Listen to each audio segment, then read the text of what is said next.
Okay, let us start. So I hope you can recall easily what we were doing in linear algebra. So we were learning the applications of diagonalization, and before that we completed theory part that if am is equal to gm holds, यदि सारी eigen values के लिए am और gm जो है वो equal है, ऐसे मैट्रिसेस अच्छे होते हैं। और अच्छे का सेंस यहाँ पे है कि उनकी डायगोनल फॉर्म एग्जिस्ट करती है, डायगोनलाइजेशन किया जा सकता है।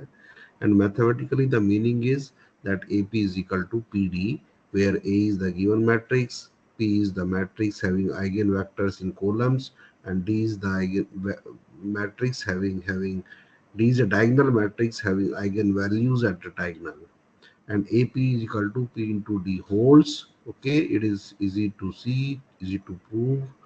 Okay, and if this is the thing, then you can write either A is equal to PD P inverse or D is equal to P inverse AP. Okay, so two matrices are so if A, so let me give you one more definition here. Similar matrices. Similar matrices. So two matrices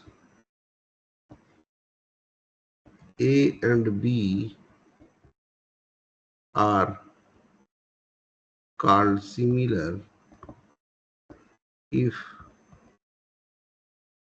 there exists P and invertible matrix. Invertible matrix. That means non-singular. Invertible matrix such that A is equal to P B P inverse. So these two matrices are called similar. Okay.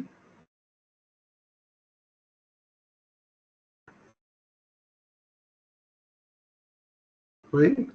So you can see that in case of diagonalization, in case AM is equal to GM, what we have? We have that A is equal to P D P inverse. That means A is similar to diagonal matrix P. And so why this is called diagonalization, means A जो है वो आपका D के similar है. Okay, so this is called, and so why this is called diagonalization. यही reason है कि इसको हम जो है डायगोनलाइजेशन बोलते हैं. So why this form is called diagonal form or diagonalization of A. One application of diagonalization we have seen in the solution of this system.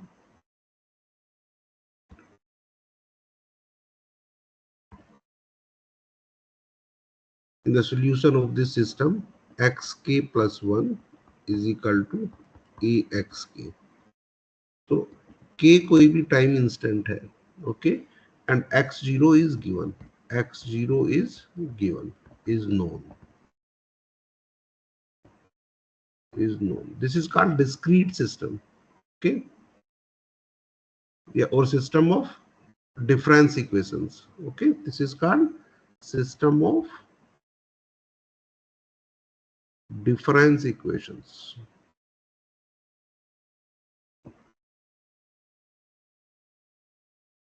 or discrete system. Discrete system. And so see, the time instant is at discrete level, and so it is called discrete system. मतलब कि k की value zero मानेंगे, फिर k की value यदि zero माना है तो इसका मतलब क्या हुआ कि x1 is equal to what, इसका मतलब क्या है, x1 is equal to a into x0। यदि k इज इक्वल टू 1 मानेंगे तो x2 इज इक्वल टू क्या, मतलब कि x की वैल्यू 2 टाइम इंस्टेंट पर। सो टाइम कंटिन्यूअस नहीं है, यहाँ पे डिस्क्रीट है। 1 सेकंड, 2 सेकंड, 3 सेकंड, 4 सेकंड, इस तरीके से। So why it is called discrete system? So x2 is equal to what? X2 will be what? A x1, but x1 is what? X1 is, so this is what, a into a x0, and so why it is a square x0. And similarly you can write that solution of this system xk is equal to solution of this system. Solution of this system is, if xk is the solution at time instant k, then xk will be what? A raised to the power k into x0. Okay. So why we need to calculate a raised to the power k if you want to solve discrete system, if you want to write solution of discrete system.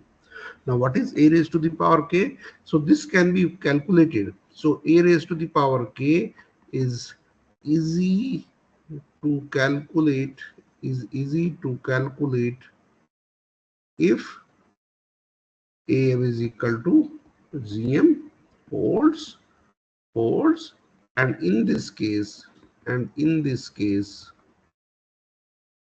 what is a raised to the power k, what we have proved? कोई भी बच्चा बताए?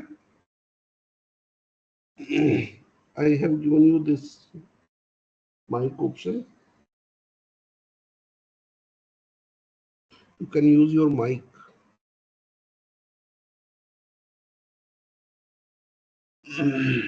a raised to the power k क्या होगा? याद नहीं आ रहा तो पहले के नोट्स देखिए अपने। तो कितनी बार बोला है कि आप जो है ना, पेन और कॉपी हमेशा लेके बैठिए। Sir, a raised to the power k equals to p in p t to the power k p inverse.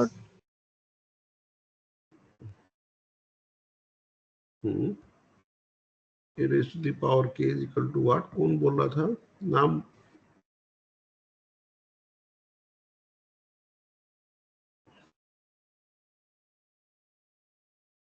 a raised to the power k is equal to कौन बोला था बेटा? पहले नाम बोला करो अपना सभी लोग जब भी बोलना हो। Sir, Archana. हाँ अर्चना बोलिए। a raised to the power k is equal to what? p? Sir, p t to the power k p inverse. p inverse. So by multiplying these three matrices we can calculate a raised to the power k for any value of k, and where d raised to the power k is what? d raised to the power k को कैसे निकालेंगे? ये lambda 1 raised to the power k, lambda 2 raised to the power k, lambda n raised to the power k, and all other entries will be 0. All other entries will be 0.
हाँ प्रतीक।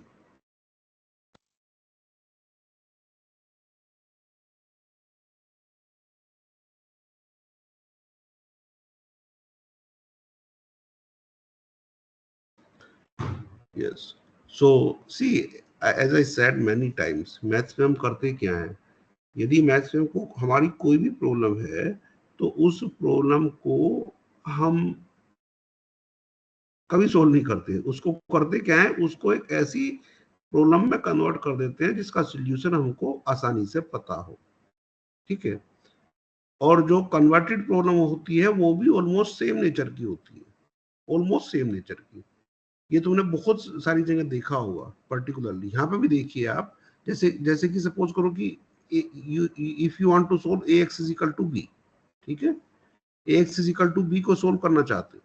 ठीक है, अभी हम करते क्या है, we transform this into where, we transform this into you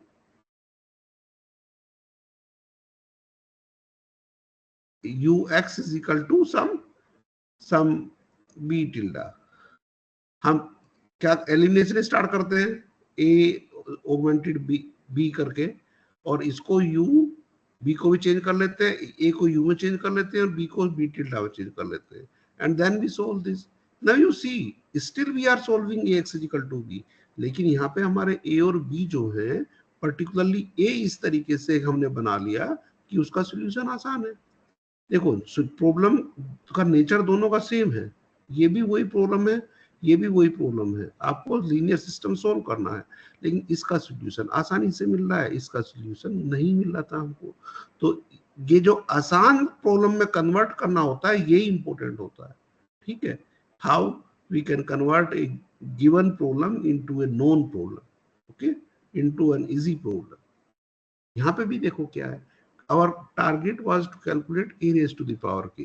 suppose करो कि हमको a raised to the power 1000 निकालना है, ठीक है, तो हम a raised to the power 1000 नहीं निकालेंगे, हम d raised to the power 1000 निकालेंगे, क्योंकि यदि डायगोनल मैट्रिक्स की पावर निकालनी है तो हमको पता है कि उसकी पावर क्या होती है, ओनली डायगोनल एलिमेंट्स की पावर ले लीजिए। ठीक है, a की पावर सारे एलिमेंट की पावर नहीं होती है, याद रखना। यदि if a is equal to a2 cross 2 का है a11 a12 a21 a22, यदि ये होगा तो a raised to the power k ये नहीं होता है, ये याद रखना बेटा।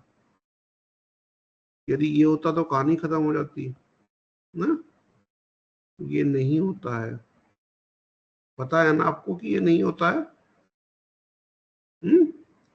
a raised to the power k का मतलब क्या है, ये है a into a up to k times.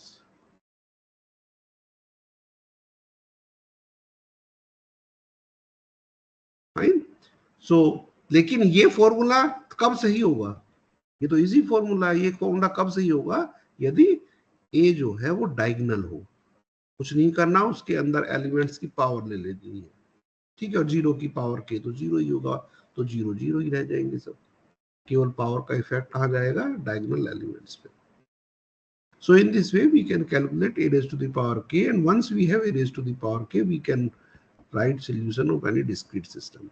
C discrete system, continuous system, ये आपको और सारे फील्ड में इनके एग्जांपल हम नहीं देते हैं, because we have to start our optimization portion also.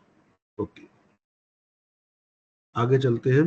एक सिस्टम होता है बेटा ये dx/dt is equal to axt। ये सिस्टम कितने बच्चों ने देखा है आज तक, और इसको क्या बोलते हैं? ठीक है, ज्यादातर बुक्स में ऐसा लिखा रहता है x dot is equal to ax। Okay, x t का, देखिए यहाँ पे भी पहले क्या था, सिस्टम ये था, डिस्क्रीट सिस्टम क्या होता है, ये होता है, यहाँ पे जो टाइम होता है वो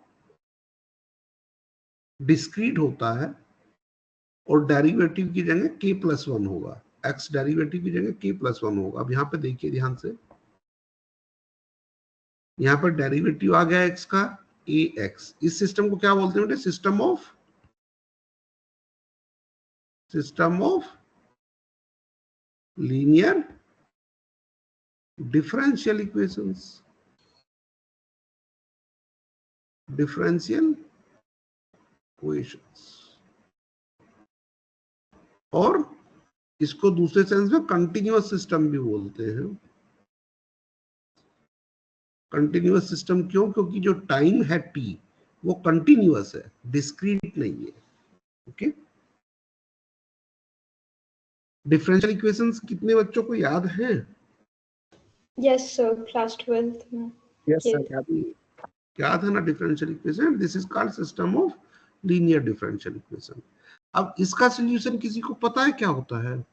इसका सॉल्यूशन किसी को पता है क्या होता है? What is x t? इसका सॉल्यूशन क्या होगा?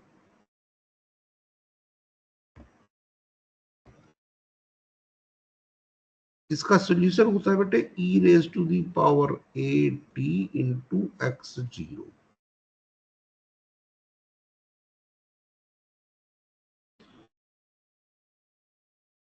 और e raise to the power a t भी एक मैट्रिक्स होगा। What is where e raise to the, ये तो नोन है। ये जब सिस्टम दिया होता है तो हमको इनिशियल कंडीशन हमेशा गिवन होती है। X zero is known, is called initial condition, initial condition and is known. ये हमको पता भी रहता है।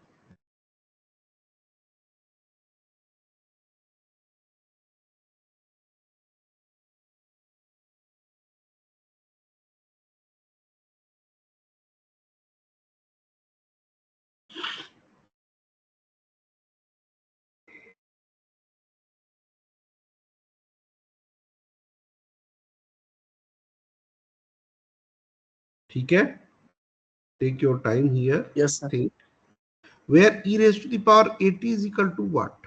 e raised to the power a2 जो होता है वो होता है बेटा ये i plus at plus at square divided by factorial 2 plus at cube divided by factorial 3 and so on.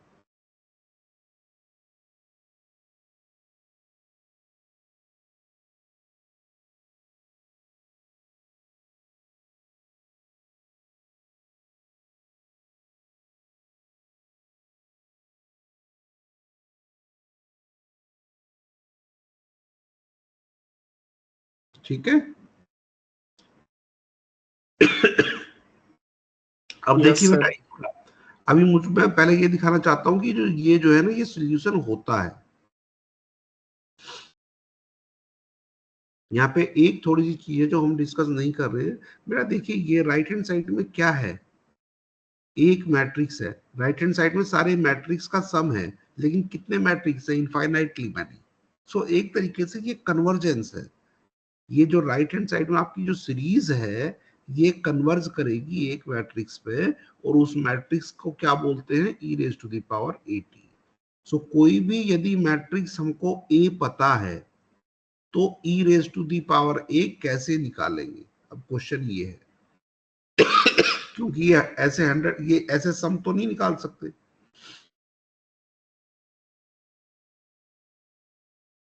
ये फॉर्मूला है, लेकिन इसको निकालने के लिए हम इसको यूज तो कर नहीं सकते, क्योंकि ये तो राइट साइड में क्या है? इनफाइनाइट सीरीज है।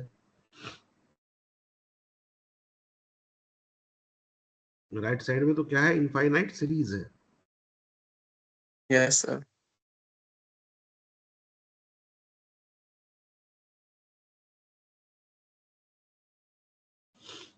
लेकिन if now you see, if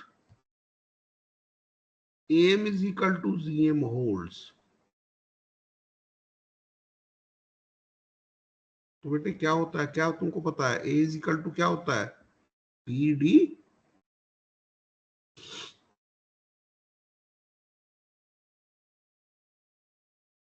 पता है ना? Yes sir. Yes, sir. PD P inverse होता है। अब ये value a is equal to PD P inverse इस इक्वेशन में रख दीजिए, तो क्या आएगा? e raise to the power 80 क्या आएगा? इन दैट केस क्या आएगा? e raise to the power 80 क्या आ जाएगा? देखो आई को मैं लिख रहा हूं P into P inverse plus A क्या था, वो था पी डी पी इनवर्स, तो इसको मैं लिख रहा हूं ऐसे P D T P inverse. उसके बाद मैं लिख रहा हूं ऐसे P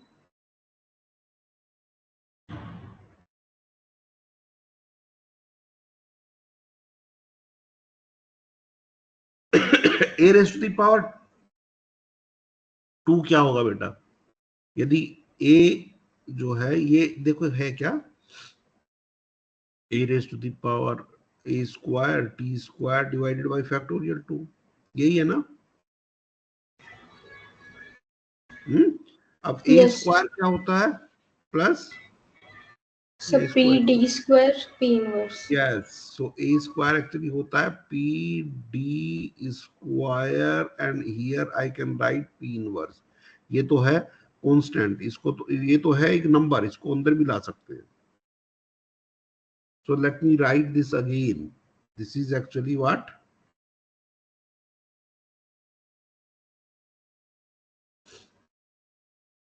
this is actually what p dt square p inverse divided by factorial 2 and so on।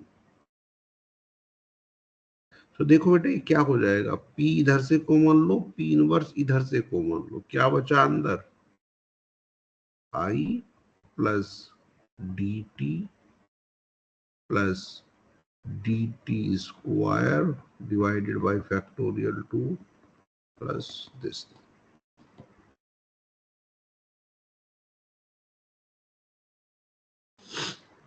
सब लोगों को समझ में आ रहा है। Yes sir. अभी देखिए अंदर क्या करेंगे हम, यस सर। अंदर क्या करेंगे हम, अंदर देखिए जो है ध्यान से, ये आई है, ठीक है, प्लस dt क्या होगा, dt होगा क्या, लैम्डा 1t लैम्डा 2t, इस तरीके से चलता रहेगा लैम्डा एन टी। याद रखो कि d है क्या, d डायगोनल मैट्रिक्स है आई लैम्डा 1 लैम्डा 2 लैम्डा 3 का, प्लस क्या होगा, अगला एलिमेंट क्या होगा, अगला अगला मैट्रिक्स क्या होगा, 1/2 और डी स्क्वायर टी स्क्वायर क्या होगा, lambda 1 square T square lambda 2 square T square lambda N square T square and और अदर एंट्रीज आर 0। इसी तरीके से चलते रहेंगे और पी इनवर्स। अब ये देखिए अंदर ब्रैकेट में जो है हो क्या रहा है, दिस इज पी, आया क्या हमारे पास अल्टीमेटली, अल्टीमेटली हमारे पास क्या आया, देखिए ये क्या है, आइडेंटिटी है, ये तो आइडेंटिटी है, वन सारे वन है और सब जीरो है। तो वन वन एलिमेंट क्या आएगा इस सम मैट्रिक्स का, जो इनफाइनाइट सम है वो क्या आएगा, देखिए 1 plus lambda 1t plus lambda 1 square T square by factorial 2 and so on. ये आएगा 1 1 एंट्री। 2 2 एंट्री क्या आएगी, 1 plus lambda 2t plus lambda 2t square divided by factorial 2 and so on. 3 3 entry इस तरीके से ये आएगी। और लास्ट एंट्री क्या आएगी बेटा, लास्ट एंट्री आएगी यहाँ पे, ये एंट्री आएगी 1 plus lambda N T plus lambda N T whole square divided by factorial 2 and so on. और all other entries will be 0। अभी देखिए ध्यान से ये हुआ क्या, ये एंट्री क्या है, ये एंट्री क्या है, e raise to the power lambda 1t। Scalar function का तो पता है ना आपको, यदि स्केलर फंक्शन, यदि e raise to the power x का एक्सपेंशन क्या होता है, x कोई मैट्रिक्स नहीं है, वेरिएबल है बस 1 क्रॉस 1 का, इसका एक्सपेंशन क्या होता है 1 plus x plus x square divided by factorial 2 and so on. और बेटे इसी में यदि हम x की जगह a रख देंगे ना मैट्रिक्स, तो ये वैलिड चीज है, वही e raise to the power a होता है। So this is e raised to the power lambda 1t, e raised to the power lambda 2t, and e raised to the power lambda nt, and all other elements are 0. All other elements are 0.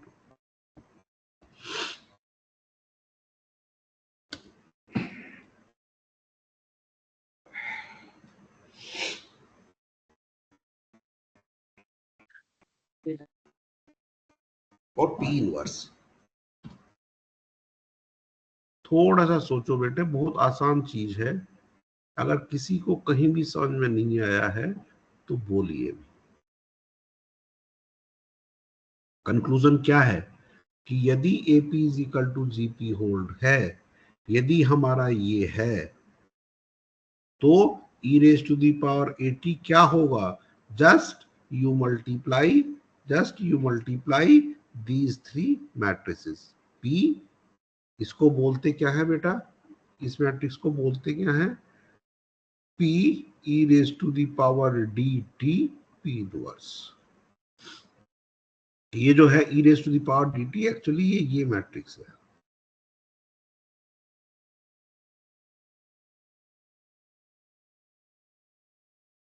तो केवल इन तीन matrices की multiply करने से हमको e raise to the power 80 मिल जाएगा। लेकिन where e raise to the power dt is क्या? e raise to the power lambda 1t, e raise to the power lambda 2t, और इस तरीके से कंटिन्यू आ जाएगा। पहले इसका प्रूफ देखिए। I will write once more and then we will take this example, and this will be the last thing, and then we will start optimization into today's lecture itself. Take your time, take 5 minutes, 3 to 4 minutes, then I will continue.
Okay बेटा, कोई problem किसी को? कोई No, step? sir. All No, steps sir. are clear. Yes, sir. Yes. So let us revise once more. So e raised to the power at is equal to what? P into e raised to the power dt p inverse. Okay. Here Yes. a m is equal to gm holds. Okay. And e raised to the power dt is equal to what? If d is equal to lambda 1, lambda 2, lambda n, this is d, then e raised to the power dt is equal to what? E raised to the power dt is equal to simple e raised to the power lambda 1t, e raised to the power lambda 2t, and e raised to the power lambda n t, or other n's are 0. Okay. And now by multiplying these three matrices you can find e raised to the power at. So a यदि एक matrix है तो e raised to the power at भी एक matrix होगा n cross n का, उतने ही order का, और इसको निकालना बहुत आसान है यदि am is equal to gm hold हो. So see, as I said that am is equal to gm holds means matrix is nice, matrix अच्छा है. मैट्रिक्स अच्छा है मतलब उसके साथ हम ऐसे जो फंक्शन, जो उनके फंक्शंस हैं मैट्रिक्स के, वो निकाल सकते हैं. ठीक है. इसी तरीके से ध्यान रहे, सोचो अपने दिमाग से कि क्या हम साइन ऑफ ए भी निकाल सकते हैं. यदि एक मैट्रिक्स ए यदि हमको पता है तो साइन ऑफ ए क्या होगा? क्वेश्चन क्लियर है मेरा? Question for homework. ए यदि मैट्रिक्स है तो साइन ऑफ ए क्या होगा? ये भी एक मैट्रिक्स ही होगा, उतने ऑर्डर का. जैसे हमने e raise to the power a निकाला, जैसे कि a यदि एक मैट्रिक्स है, तो अभी हमने क्या पढ़ा? If a is given, if a is known, then e raise to the power a होता क्या है? e raise to the power होता है i plus a square by factorial 2 and so on. t हटा दिया हमने अभी. ठीक है, ये सब होता है e raised to the power a. So e raised to the power is a known matrix. ऐसे अब साइन का एक्सपेंशन लीजिए, उसमें x की जगह एक a मैट्रिक्स लिख लीजिए, इसी के साइन a भी आ जाएगा. और इसी में मैं यदि am is equal to gm hold करूं, सो ये क्या होगा? p e raised to the power d p inverse. क्या इसी तरीके से, और e raised to the power d क्या होगा? e raised to the power d क्या होगा? e raised to the power lambda 1, e raised to the power lambda 2, e raised to the power lambda n. क्या इसी तरीके से आप sign ए भी कर सकते हैं, निकाल सकते हैं? निकाल कर देखना, निकल जाएगा सेम इसी तरीके से. और क्या आएगा? P sine D P inverse. और साइन डी होगा क्या? Sine lambda 1, sine lambda 2, sine lambda 3, diagonal matrix, और other entries will be 0. So it is interesting. If AP is equal to GP holds, आप इस तरीके से मैट्रिक्स के साथ खेल सकते हैं आराम से. उनके जो फंक्शंस हैं, अच्छे अच्छे जो फंक्शंस हैं, particularly those are expressed in terms of infinite series here, Taylor series. These things can be calculated easily because we know what will be the power of A in this case, and that is P d raised to the power k P inverse, if you want to calculate kth power of A. Okay. Last जो example हमने किया था वो क्या था हमारा example?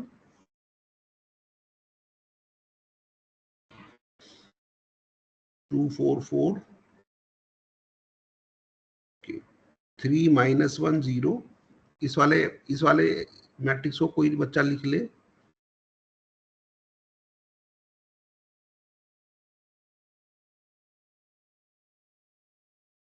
और P क्या था हमारा?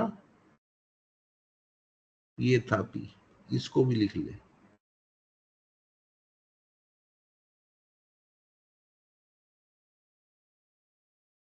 लिख लिया? Yes, sir. अभी बोलिए ए क्या है, एक एग्जांपल ले लेते हैं बस छोटा सा। ए क्या है? सर 3 -1 0 हाँ, -1 3 0 हम्म, 1 1 4. if this is A, we know that AM is equal to GM holds for this system, this matrix. Okay, we already know,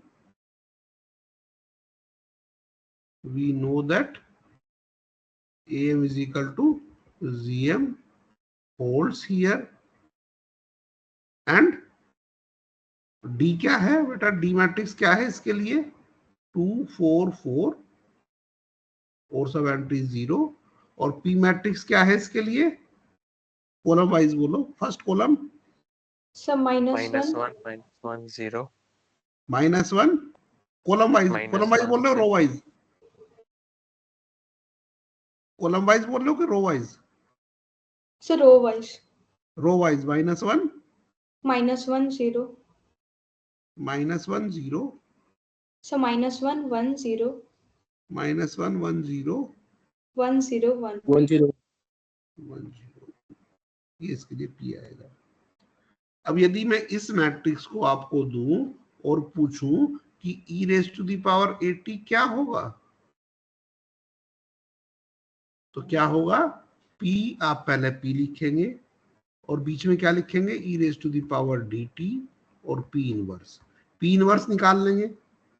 P दिया हुआ है, ये इन्वर्टिबल है, यही बेटा इंपॉर्टेंट है, AM is equal to GM, ठीक है, क्योंकि ये इन्वर्टिबल आता है, तो P इनवर्स निकाल लेंगे, P निकाल लेंगे, और e raise to the power dt क्या होगा? e raise to the power dt क्या होगा? Lambda e raise to the power 2t 0 0 0 e raise to the power 4t 0 0 0 e raise to the power 4t। केवल इन तीन matrices को multiply करेंगे और हमारा आंसर आ जाएगा।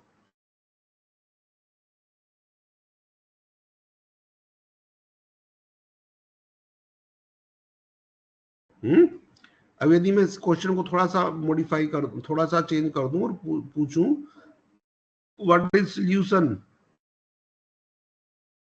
Solution of dxt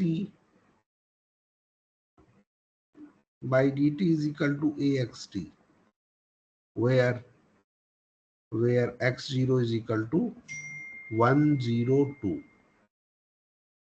system of differential equation का क्वेश्चन है, बहुत फेमस क्वेश्चन है, ठीक है, ओडी में पढ़ते हैं। लेकिन इसका सोल्यूशन हमने क्या सीखा यहाँ पे, वहां पे बहुत सारा टाइम स्पेंड करते हैं इस सिस्टम पे ना, ठीक है, इसको पढ़ने के लिए। लेकिन अल्टीमेट कंक्लूजन क्या है कि इसका सोल्यूशन क्या होगा? इसका सोल्यूशन होगा xt इज इक्वल टू, हमने क्या पढ़ा है यहाँ पर लीनियर अलजेब्रा में, e raise to the power 80, जो निकालोगे तुम मैट्रिक्स इन तीन से मल्टीप्लाई करके, वो मैट्रिक्स लिखो, और x0 1 0, सोल्यूशन क्या होता है? xt is equal to e raise to the power 80 x0।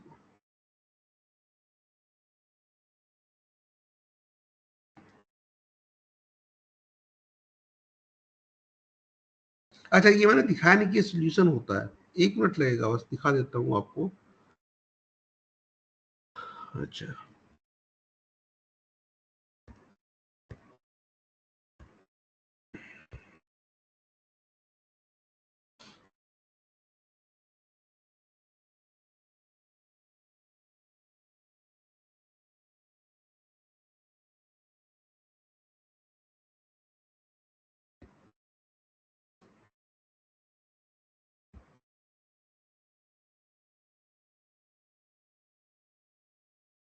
इसका सोल्यूशन क्या होता है? सिस्टम है हमारा ये dx by D T, dx by D T is equal to a x t, x0 is equal to x0, suppose ये है। तो इसका सोल्यूशन क्या है? अगर देखो सिस्टम दिया हुआ है, कोई भी डिफरेंशियल इक्वेशन दी हुई है और सोल्यूशन भी दिया गया है, and you have to see that whether the solution is correct or not. What is the procedure? You just put the solution in the differential equation, If solution satisfies differential equation, then it is fine. Otherwise, so it is only verification. So solution is what? What I said, solution is xt is equal to e raised to the power at x0. ये solution होता है. अब ये solution है, इसको कैसे आप दिखाओगे कि ये solution है? ये ठीक बात है, बस इसको यहाँ पे रख दो, ये दोनों इक्वेशन सेटिस्फाई करनी चाहिए. सो देखो पहले e raise to the power 80, पहले तो ये बताओ होता क्या है. e raise to the power 80 हमने अभी पढ़ा है, क्या होता है? i plus 80 plus a t whole square divided by factorial 2 plus a t cube divided by factorial 3 and so on. तो देखो यहाँ पे क्या होगा, सबसे पहले मैं ये आसान वाला जो है ये सेटिस्फाई करा के दिखा देता हूँ कि ये सोल्यूशन ये इक्वेशन सेटिस्फाई करता है. सो आप इसमें क्या करो, आप इसमें पुट करो व्हाट इज x0. x0 क्या होगा? e raise to the power a into 0 x0. अब e raise to the power a into 0 क्या होगा बेटा? बताओ क्या होगा? यहाँ पे रखो e raise to the power a into 0 क्या होगा? So 1. 1 नहीं, identity. Yes sir, identity. Okay, so यहाँ पे आइडेंटिटी रख दो, आइडेंटिटी इंटू x0. अब आइडेंटिटी इंटू x0 होगा क्या? x0. So x0 is equal to x sub 0. ये इक्वेशन सेटिस्फाई होगी इस सॉल्यूशन द्वारा.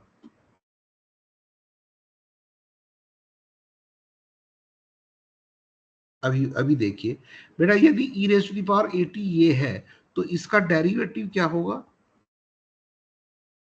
राइट हैंड साइड का भी डेरिवेटिव ले लीजिए, क्या होगा? ये तो इसमें तो t है नहीं, इसका डेरिवेटिव 0. इसका डेरिवेटिव t के रेस्पेक्ट में क्या होगा? a प्लस डेरिवेटिव t के रेस्पेक्ट में निकाल रहे बेटा, ये याद रहे. ये क्या आएगा? So a square 2t. 2a square t Yes. divided Yes. by factorial 2 Yes. Plus इसका क्या आएगा? 3a cube t square divided by factorial 3 and सो. अभी ये क्या हुआ? अभी a में कॉमन ले लेता हूं, देखिए क्या बचा? i बचा यहाँ पे, प्लस क्या बचा? at बचा, plus at whole square divided by factorial 2 and so. ठीक है, क्लियर है? यही होगा. Yes sir. अभी अंदर ब्रैकेट में है क्या? a इंटू ई रेज, ये ब्रैकेट में फिर a raise to the power 80 आ गया. तो देखो बड़ा अच्छा, बड़ी अच्छी जो है ना, जो है चीज यहाँ पे होती है. देखो जैसे जो है ना e raise to the power 2x है, इसका डेरिवेटिव x के रेस्पेक्ट में e raise to the power 2t है, इसका डेरिवेटिव t के रेस्पेक्ट में क्या आएगा? 2 e raise to the power 2t. ये तो पढ़ा है ना तुमने, ये तो स्कूल से पढ़ रहे Yes, हो. इसी तरीके से बिल्कुल ये आता है. e raise to the power 80 का डेरिवेटिव क्या आएगा? a e raise to the power 80. Same similar तरीके से आता है.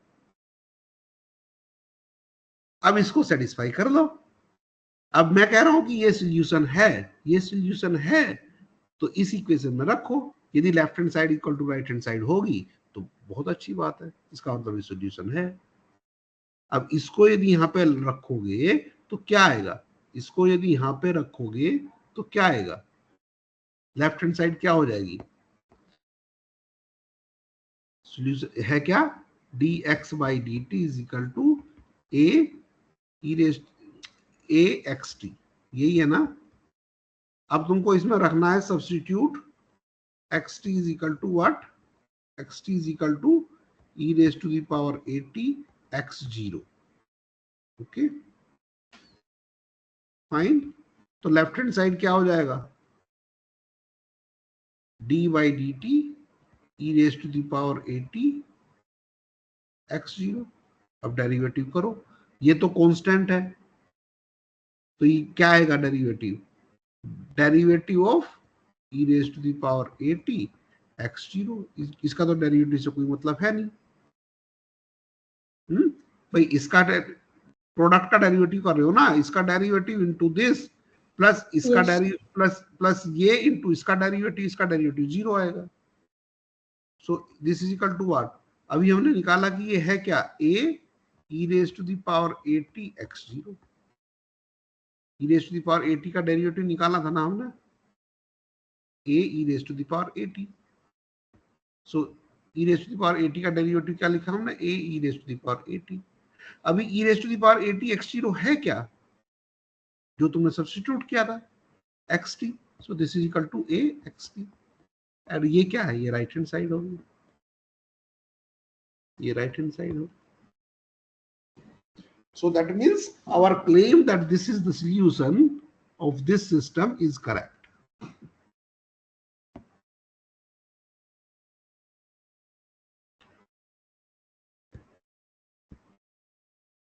और सोल्यूशन एक बार हमको पता है तो आराम से जो है ना, इसका सोल्यूशन हम ये लिख सकते हैं, e raised to the power 80 हमको पता करने का. Okay, so now this is the end of linear algebra portion from my side. If you have any question you may ask. I give you 2-3 minutes, otherwise we will start now optimization. Excuse me sir. Yes. Sir यहाँ पे आपने x0 equal to 102 लिखा, ये sir ये कैसे आया, ये थोड़ा नहीं समझ पाया हम. ये तो दिया हुआ है बेटा, ये दिया हुआ है, ये तो दिया हुआ है. जब डिफरेंशियल इक्वेशन का सिस्टम दिया हुआ होता है तो इनिशियल कंडीशन भी दी हुई होती है, तब उसको सोल्व करते हैं. ठीक है. सो ये क्वेश्चन में ही है कि dx by dt is equal to a e raised to the a into xt, where a is this matrix जो हमने लिखा था -3 वाला. ठीक है, a is this matrix और जो है x0 is this. तो यदि ये हमको दिया हुआ है पूरा का पूरा क्वेश्चन, सो इसका सोल्यूशन क्या होगा, xt is equal to a raised to the power 80 into x0. और x0 क्या दिया हुआ है, 10. सो एक मैट्रिक्स आएगा n क्रॉस n का. ठीक है, और उस मैट्रिक्स में आप 102 का मल्टीप्लाई कर दोगे तो एक वेक्टर आएगा 3 क्रॉस 1 का, और वही सॉल्यूशन होगा. ठीक है. Yes sir.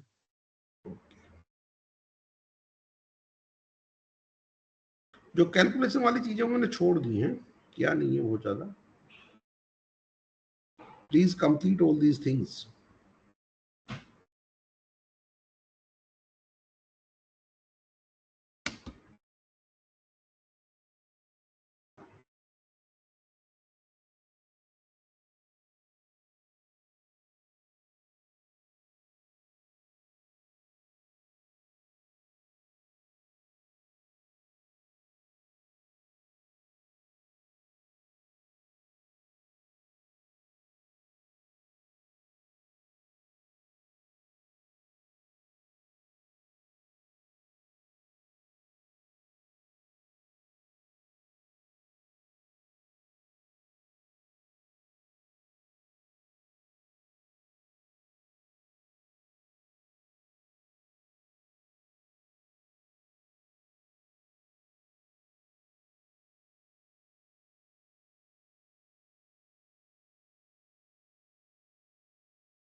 So when we talk about optimization,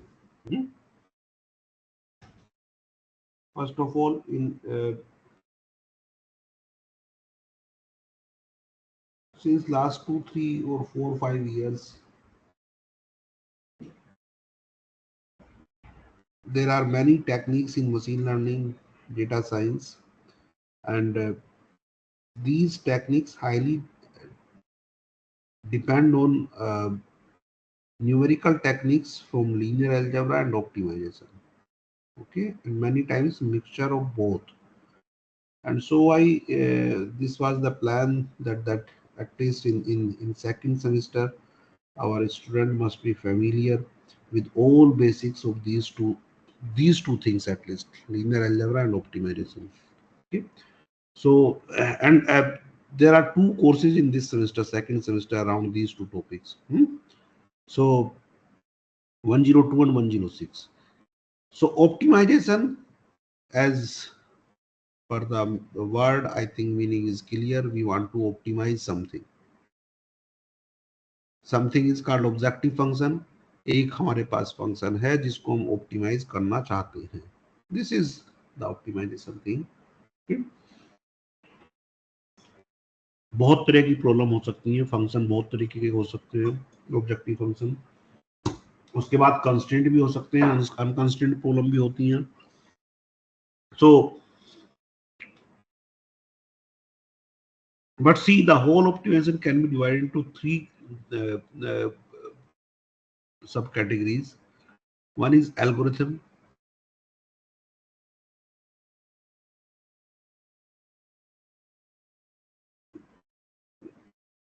Again is next is theory, and then applications. Okay, same thing is valid for linear algebra also. Linear algebra में क्या है? Linear algebra में एप्लीकेशन तो हम सारी सेमेस्टर में, बाकी semester में पढ़ेंगे ही. So we do not focus too much when we take classes, at least from maths department. We do not focus too much on applications because we have to finish theory and algorithms. That is the main thing.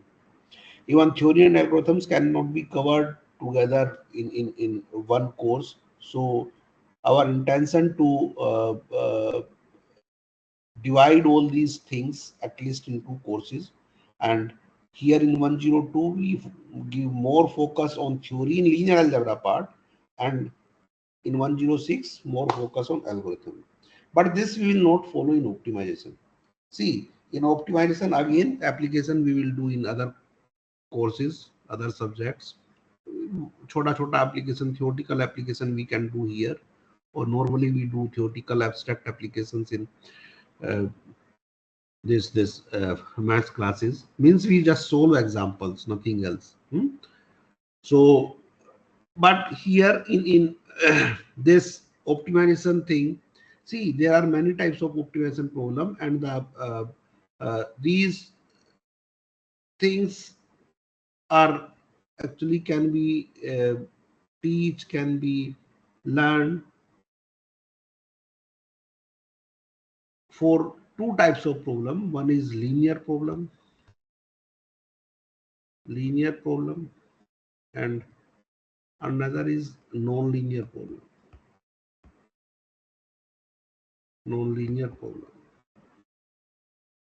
Okay, fine.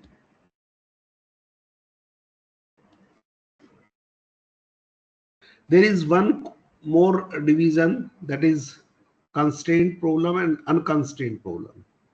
Okay, so if you have some constraint also, means you are not free to find the optimizer in the whole domain. आपको सारे domain में optimiser नहीं ढूंढना है, केवल domain के अंदर कुछ एरिया में ऑप्टिमाइजर ढूंढना है। Then it is called constraint problem, otherwise it is called unconstrained problem. Okay, fine. So these things will be clear to you when we will do examples. And see, what I want to tell you that in 102 we will give our more focus on algorithms and theory, both things for linear problems. Okay, and in 108 these algorithms and theory we will do for non-linear problems mainly. Okay, so here linear problems and there non-linear problems. In non-linear problems, again there will be three subsections in 108. One is your one-dimensional problem, then unconstrained problem, and then constraint problem. And here we will give more focus on linear problems. What do you mean by linear problem? Okay, linear problem means, and authors write linear programming problem. In short, it is called LPP, linear programming problem. So LPP is a particular form of any optimization problem. Okay, so LPP stands for linear programming problem. Let me write you one example here. Example, maximize z is equal to 4x1 plus 3x2 such that x1 plus x2 is equal to is less than equal to 8. 2x1 plus x2 is less than equal to 10, and x1 x2 both are greater than equal to 0. So this is one typical example of linear programming problem. Now see why this is linear and what are the other some terminology we will use throughout this topic. सबसे पहली चीज है देखो keywords. I am writing here keywords.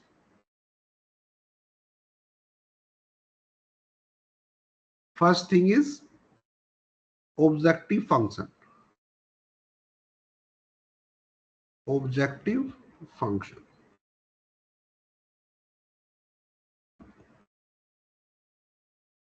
Objective function means a function that you want to minimize or maximize, means optimize. ठीक है, minimise और maximise. देखो optimum में दोनों चीजें चलती हैं, मिनिमाइज भी और मैक्सिमाइज भी. Optimize something that means either you are maximizing or minimizing. So objective function मतलब कि जो जिस फंक्शन को आपका मैक्सिमा मिनिमा निकाल रहे हो उसको बोलते हैं ऑब्जेक्टिव फंक्शन. तो यहाँ पे आया ऑब्जेक्टिव फंक्शन, ये हुआ ऑब्जेक्टिव फंक्शन होगा.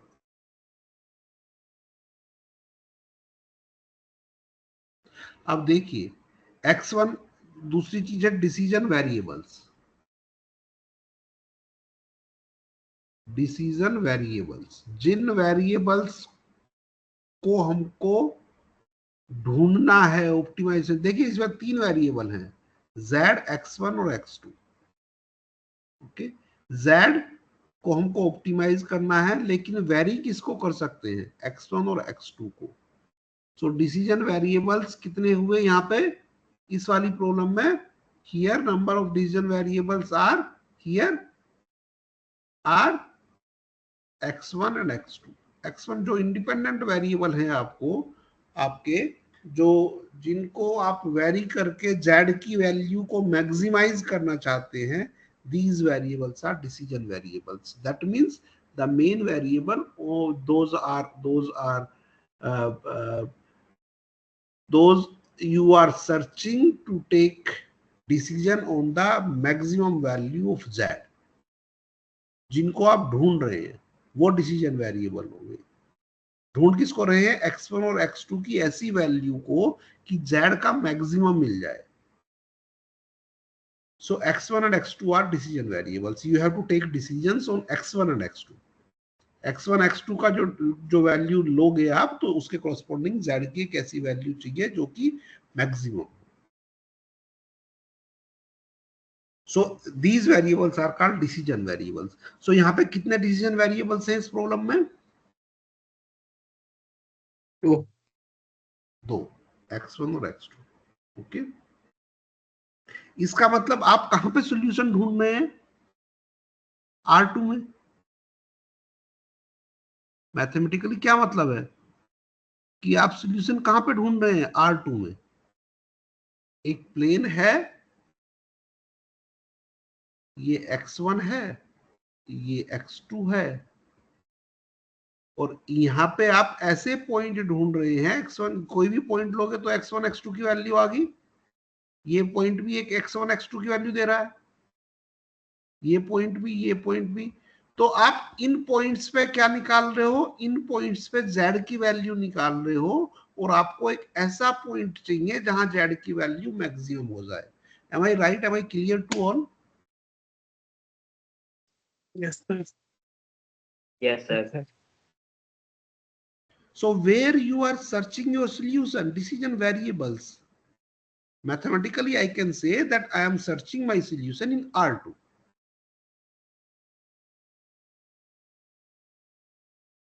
है?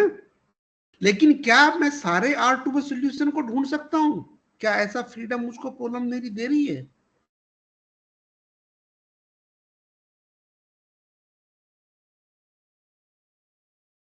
दे रही है कि नहीं दे रही है? नहीं दे रही है ना, क्योंकि मुझको ऐसे x1 x2 ही ढूंढने हैं जो इन तीन इक्वेशंस को सेटिस्फाई करें. पहली बात तो मैं केवल फर्स्ट क्वाड्रेंट में ही रह सकता हूं, यहाँ पे दोनों पॉजिटिव हैं, और इस क्वाड्रेंट में भी मैं सारे में नहीं जा सकता. केवल ऐसी जगह जा सकता हूं जहां पे ये दो इक्वेशन भी सेटिस्फाई हो. इसका मतलब क्या हुआ बेटा कि ये प्रॉब्लम अनकंस्ट्रेंट नहीं है. सच दैट और सब्जेक्ट टू, इसको पढ़ते हैं कोई कोई सब्जेक्टेड टू और सच दैट. ठीक है, मतलब कि ये फुलफिल रहे. आप इसको नहीं भूल सकते हो. आपको मैक्सिमम चाहिए जेड का ही. डिसीजन वेरिएबल है x1 x2, लेकिन x1 x2 को जो आप ढूंढ रहे हो कि जेड की ऑप्टिमल वैल्यू मिल जाए, वो आप कहीं पूरे R2 में नहीं ढूंढ रहे हो. वो R2 के एक ऐसे सबसेट में ढूंढ रहे हो जहां पे कि ये तीनों वैल्यू, तीनों इक्वेशन सेटिस्फाइंग हो. And so I this is a constraint problem. Okay, and these things, those are written after such that or subjected to. These things are called what? Constraints. कितने कंस्ट्रेंट है यहाँ पे? कितने constraint है यहाँ पे? चार. हैं? सर 4. No. गुड. 4 कैसे हैं? पहला क्या है? Sir x1 plus x2 less than equal to 8 है. दूसरा sir 2x1 plus x2 less than equal to 10 है. हाँ. तीसरा sir x greater than equal to 0 and x2 greater than equal to 0. Good. तो यहाँ पे कोमे का क्या मतलब है कि हमने केवल जो है कोमा को इसलिए यूज किया कि जो है कम जगह हमारी लगे. इस कोमे का मतलब है x1 भी ग्रेटर देन इक्वल टू 0 है, x2 भी ग्रेटर देन इक्वल टू 0 है. एक्चुअली मैंने यहाँ पे दो कंस्टेंट एक साथ लिख दिए. ऐसे ही लिखते हैं सब लोग, मैंने नहीं लिखे. सब लोग ऐसे लिखते हैं, तो हम भी स्टैंडर्ड नोटेशन ही जो है ना फॉलो करेंगे. सो कंस्ट्रेंट यहाँ पे 3 है. इन अबव प्रॉब्लम, sorry 4 है. We have 4 constraints. 4 constraints. अभी चौथा कीवर्ड है LPP. इसका मतलब क्या है बेटे? LPP का मतलब है कि our objective function,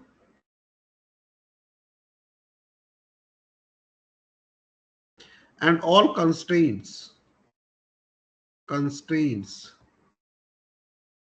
these two functions, देखिए कंस्टेंट भी फंक्शंस है, ऑब्जेक्टिव फंक्शन भी फंक्शन है, these functions must be linear in decision variables.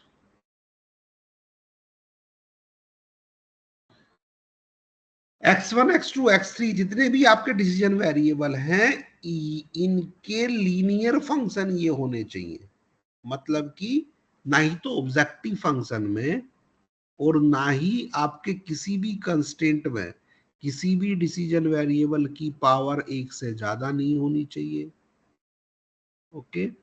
और कहीं भी दो डिसीजन वेरिएबल का प्रोडक्ट नहीं होना चाहिए, means degree of each term must be 1 in terms of decision variables.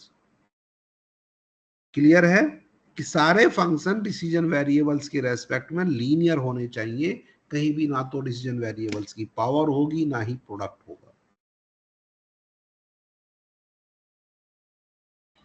And so why this problem is called linear programming problem, because सारे जो है ना must be linear in decision variables.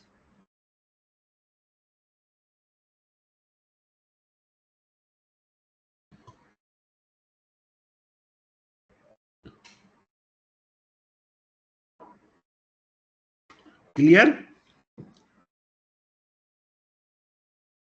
क्या आप देख पा रहे हो Yes, कि sir. सारे जो फंक्शन है ऑब्जेक्टिव फंक्शन और सारे कंस्टेंट जो है वो लीनियर है कि नहीं है? कैसे देखते हैं लीनियर है कि नहीं है? पावर हमेशा 1 होनी चाहिए x1 x2 की, और कहीं भी प्रोडक्ट नहीं होना चाहिए डिसीजन वेरिएबल्स का। सब ठीक है? Yes, sir.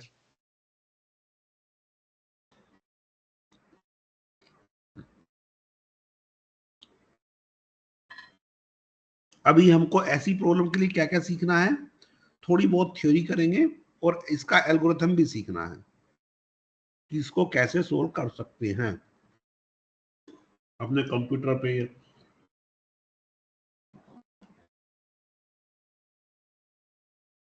ठीक है, उससे पहले क्योंकि हमको थ्योरी पढ़नी है थोड़ी बहुत, तो हमारे पास एब्स्ट्रैक्ट सेंस में प्रॉब्लम होनी चाहिए। ठीक है, एब्स्ट्रैक्ट प्रॉब्लम हमारे पास होनी चाहिए। एब्स्ट्रैक्ट में कैसे एलपीपी को हम कैसे लिखेंगे, एब्स्ट्रैक्ट सेंस में हम किसी भी एलपीपी को कैसे लिखेंगे उसको एक बार देख लेते हैं, और जो है उसके बाद जो है ना, या कोई भी ऑप्टिमाइजेशन प्रॉब्लम को कैसे लिखते हैं। ठीक है, मिनिमाइज ऑप्टिमाइजेशन प्रॉब्लम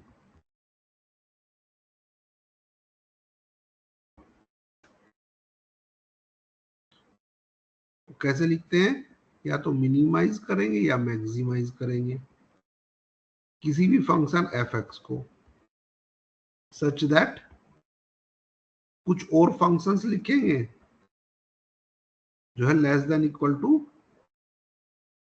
या ग्रेटर देन इक्वल टू या इक्वल टू क्या 0।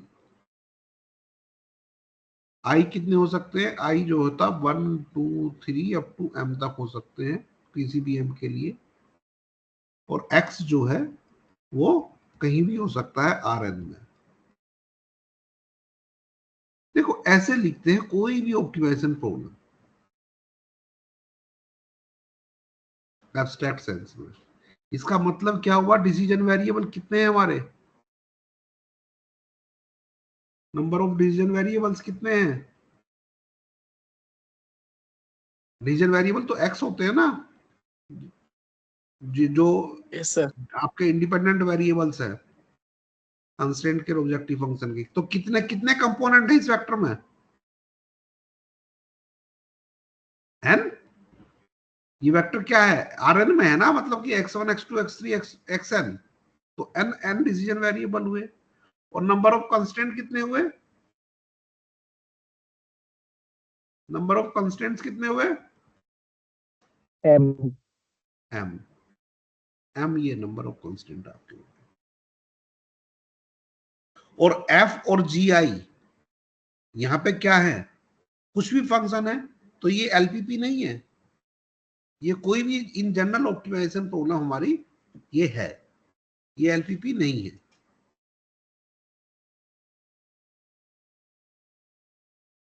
फाइन।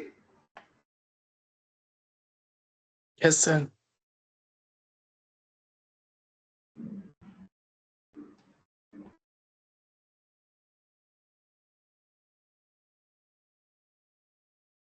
एलपीपी हम लिख कैसे सकते हैं?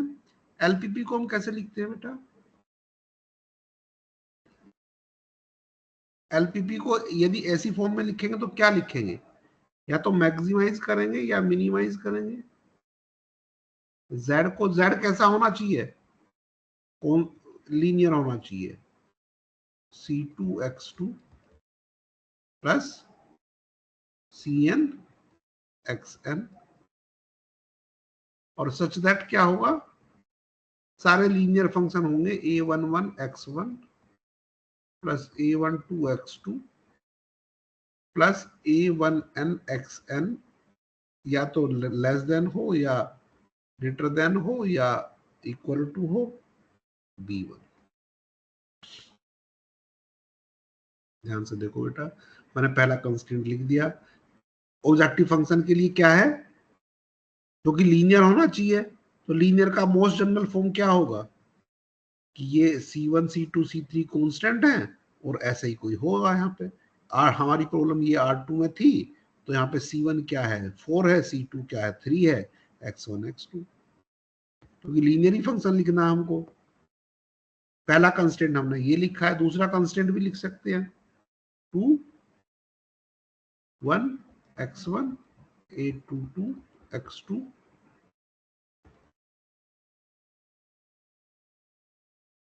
a2n xn, फिर यही या तो लेस देन हो या ग्रेटर देन हो या इक्वल टू हो b2।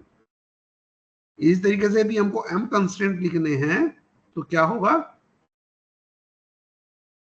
am1 x1 plus am2 x2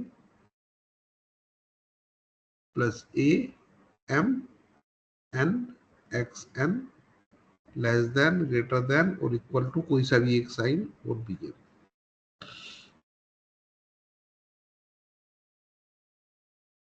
ये तो m कंस्टेंट हुए। और बेटा n कंस्टेंट हम और लगा सकते हैं, each xi may be less than equal to or greater than equal to 0 or may be unrestricted in sign, unrestricted in sign।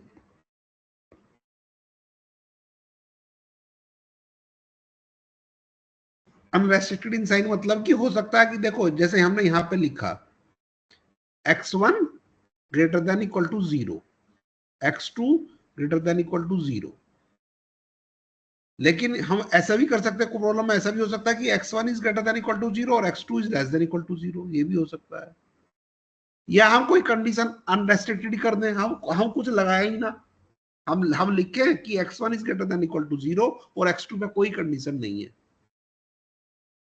तो उस केस में क्या होगा? Physical meaning x1 is positive, x2 is negative. इसका मतलब हम solution कौन से क्वाड्रेंट में ढूंढ रहे हैं? यदि x1 x2 both are positive तो हम सॉल्यूशन कहां ढूंढ रहे हैं?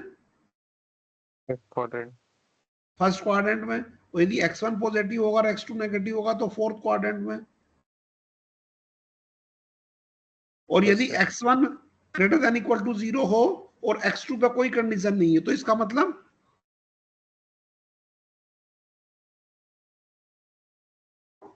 हम सॉल्यूशन कहां ढूंढ रहे हैं?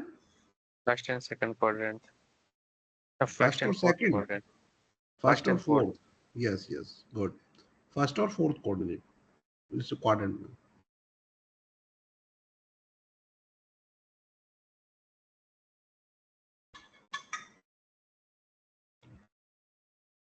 Any doubt? इस तरीके से हम एलपीपी में हमेशा m कंस्टेंट ये और जो है आपका n कंस्टेंट यहाँ पे एक्साइज पे m plus n constant total लिख सकते हैं।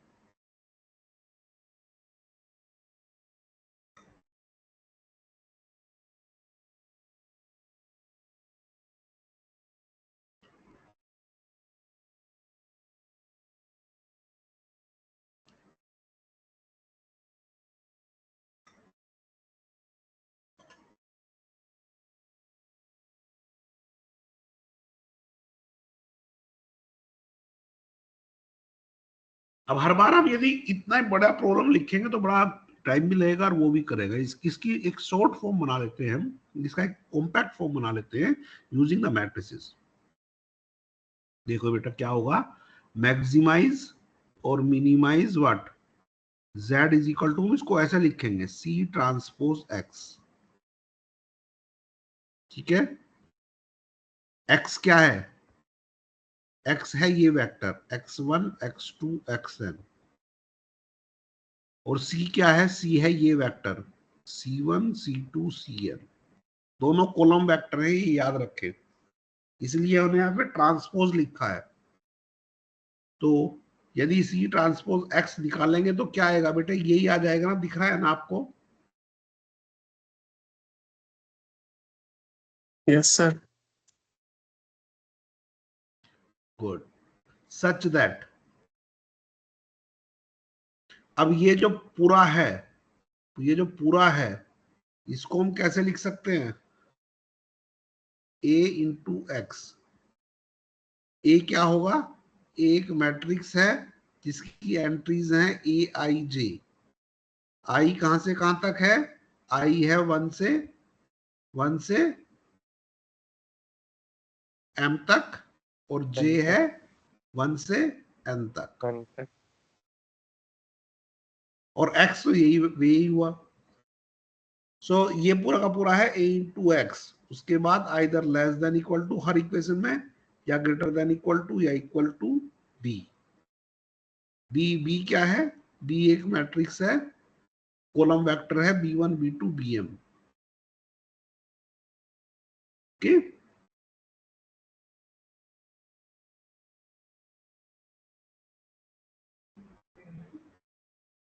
और xi's may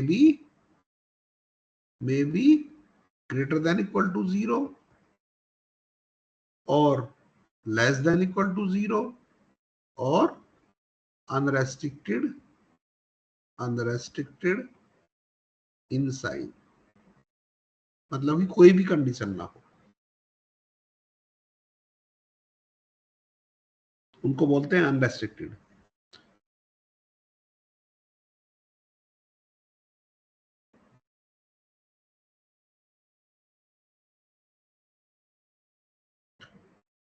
और ये जो है, अब ये क्या हुई, इसको, ये है हमारी एब्स्ट्रैक्ट प्रॉब्लम। देखो बेटा, हमको थ्योरी पढ़नी है, थोड़ा कभी कभी बीच बीच में थ्योरी पढ़ेंगे, तो एब्स्ट्रैक्ट प्रॉब्लम हमको पता होनी चाहिए।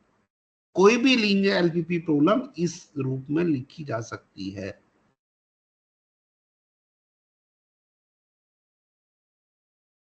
ठीक है, यहाँ पे x क्या है, x है आपका Rn में, cb क्या है, cb है आपका Rn में, और b क्या है आपका, b है आपका Rm में।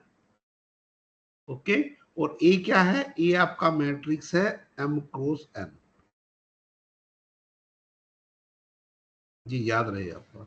और ये सब जो है ना, जो वेक्टर हैं, ये सब कॉलम वेक्टर है हमेशा, इसलिए ट्रांसपोज यूज हुआ है यहाँ पे।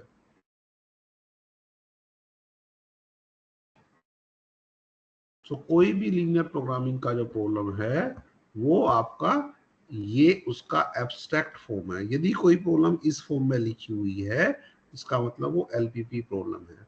और 102 में हम क्या करेंगे, इस वाले सेक्शन में हम ये प्रॉब्लम देखेंगे, इसकी थ्योरी भी पढ़ेंगे थोड़ा थोड़ा, और इसके एल्गोरिथम भी पढ़ेंगे। और 108 में जो है, 108 में हम इस प्रॉब्लम पे ध्यान देंगे सीधा। ठीक है, इस प्रॉब्लम पे ध्यान देंगे। 106 में, सॉरी 106 में। इसके इनके मेनली एल्गोरिथम पढ़ेंगे। 106 is more focus towards algorithm. ठीक है, वहां पे भी ध्यान से पढ़ते रहना बेटा, कोई भी प्रॉब्लम होगी तो मुझको बताना जरूर।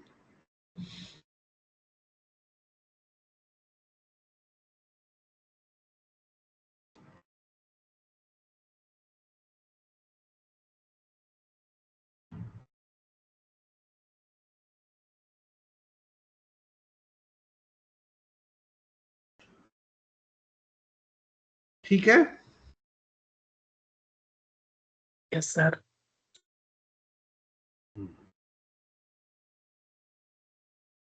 गुड।